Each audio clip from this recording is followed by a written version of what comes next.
شیخ شرف الدین رحمت اللہ علیہ درویش تھے دلی کے، بہت سارے لوگ مرید تھے. ایک بڑا خدمت گزار مرید تھا، مزدوری کرتا تھا، غریب تھا. تو 6 بیٹیاں تھیں اس کی. حضرت صاحب کے پاس روز آ کے کہتا حضور بچیوں کے لیے دعا کرے، اللہ کوئی اسباب پیدا کر دے. ایک بچی کی شادی کا خرچہ 1000 دینار ہے اور میں غریب ہوں. حضرت صاحب دعا کر دیتے. خانقاہ شریف کے تھوڑے ہی فاصلے پر حضرت جہاں بیٹھ کے مریدوں کی تربیت کرتے تھے، اس سے تھوڑا ہی فاصلے پر نا ایک عیسائی رہتا تھا، بڑا مالدار تھا، بڑی سارے اونٹ، گائیں، بھیڑ، بکریاں رکھی ہوئی تھی، اور حضرت شرف الدین رحمت اللہ علیہ کی بڑی مخالفت کرتا تھا. اور یہ جو آپ کا غریب مرید تھا یہ اس کا پڑوسی تھا. ایک دن بلا کے نا ان کو کہنے لگا کہ تو کدھر جا کے جو ہے وہ ٹکرے مار رہا ہے، وہاں سے کچھ نہیں ملنے والا.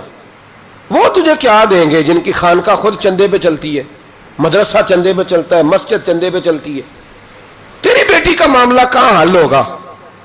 تو اس درویش نے کہا کہ تو میرے پیر کو نہیں جانتا، تو مجھے میرا محبوب نہیں ڈٹھا، تو پتہ نہیں نا، تو اس رستے کا مسافر نہیں، تو نہیں جانتا. ان کا بس چلے نا تو وہ ہر قیمت میں میری بیٹیوں کی شادی کرا دے. اب وہ عیسائی تھا، کہنے لگا اچھا چلو ٹھیک ہے، اگر اتنی بات ہے نا تو جاؤ ان سے جا کے کہہ دو کہ 6 سال کے لیے میرے ساتھ معاہدہ کر لیں.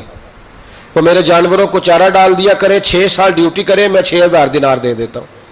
وہ میرے ساتھ 6 سال میرے جانوروں کو چارہ ڈالے رکھتے ہیں نا، اب چارہ ڈالنے کے لیے ایڈوانس پیسے دے کے. اب تو لوگ انہیں بھی غلام ہی بنا لیتے ہیں، بڑی تھوڑی تنخواہ دیتے ہیں، ظلم کرتے ہیں، پورا معاوضہ نہیں دیتے. حضرت شیخ شرف الدین کے بارے میں وہ کہنے لگا جا اپنے پیر سے جا کے کہہ کہ میرے جانوروں کو 6 سال چارہ ڈالے، میں 6000 دے دیتا ہوں، تو جو کہتا ہے ہر قیمت پہ جانے کو تیار ہے. اس نے جب یہ بات کی تو مرید نے ناراض ہو گیا، وہ لڑائی ہو گئی، گریبان پکڑ لیا، جھگڑا ہوا، بات بڑی دور گئی. اس طرح کی بات کرتا میرے حضرت کے بارے میں، تیرے جیسے کئی میں وہاں کام پہ رکھا دوں. جب وہ بڑی بحث ہوئی، بات محلے میں، علاقے میں پھیل گئی، دنیا نے سن لی، تو شیخ شرف الدین تک بھی پہنچ گئی. اس طرح جھگڑا ہوا ہے. لوگ سو گئے عشاء کی نماز کے بعد. حضرت صاحب نے نا سر پہ کپڑا لیا، اس عیسائی کے دروازے پہ دستک دی.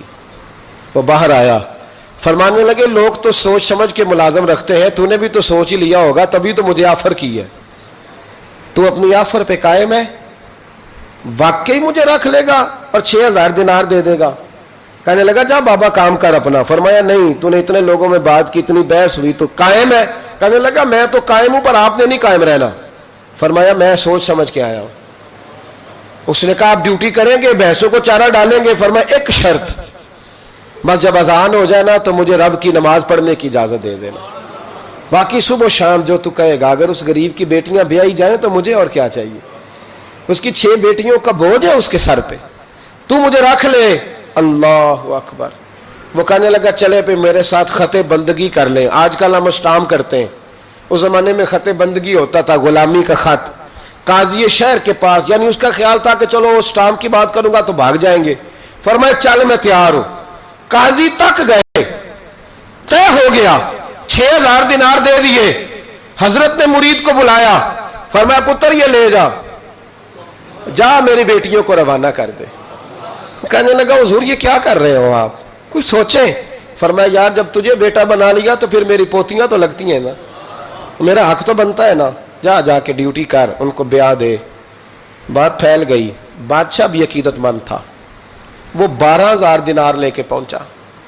کیا بتاؤں ان رب کے بندوں کا دل کیسا ہوتا ہے، کیا درد ہوتا ہے، کیا رنگ. 12000 دینار لے کے بادشاہ آیا اور آ کے حضرت کو پیش کیے کہ حضور آپ دیں اس عیسائی کو ڈبل دیں اور جائیں کام کریں. آپ فرمانے لگے تو پیسے دے، شرطیں نہ لگا، میرا جہاں دل کرے گا میں خرچ کروں گا. مجھے تو مزہ ہی اب آنے لگا ہے، ابھی تو لطف آ رہا ہے، ابھی تو ذائقہ آیا ہے کچھ کرنے کا. پیسے دینے ہیں تو دے، پابندی نہ لگا، جہاں میرا دل کرے گا میں. اس نے کہا حضور ٹھیک ہے رکھ لیں. حضرت نے فجر مسجد میں پڑھی، جیب میں 12000 دینار تھے. اعلان فرمایا بھی کسی اور کی بیٹی بھی بیٹھی ہے تو پیسے میرے پاس ہیں. وہ 12000 دینار بھی بانٹ دیا، اور 12000 دینار بانٹ کے نا تو پھر چلے گئے کھیت میں چارہ کاٹنے. اس عیسائی کو کسی نے بتلایا کہ ان کے پاس تو 12000 آیا ہے، پر تجھ سے جان نہیں چھڑائی انہوں نے، کہ وعدہ یہ ہوا تھا کہ 6 دیں گے تو جائیں گے، جب تک دیں گے نہیں تیرے گھر میں کام کریں گے. وہ نا چارہ کاٹ رہے تھے، حضرت صاحب تو وہاں پہنچ گیا. دور جا کے کھڑا ہو گیا, کہنے لگا بابا پہلے تو میں نے مسلمانوں کے اخلاق سنے تھے, اب تو میں نے دیکھ بھی لیے, پر یہ بتا جب 12,000 آیا تھا جان کیوں نہیں چھڑائی؟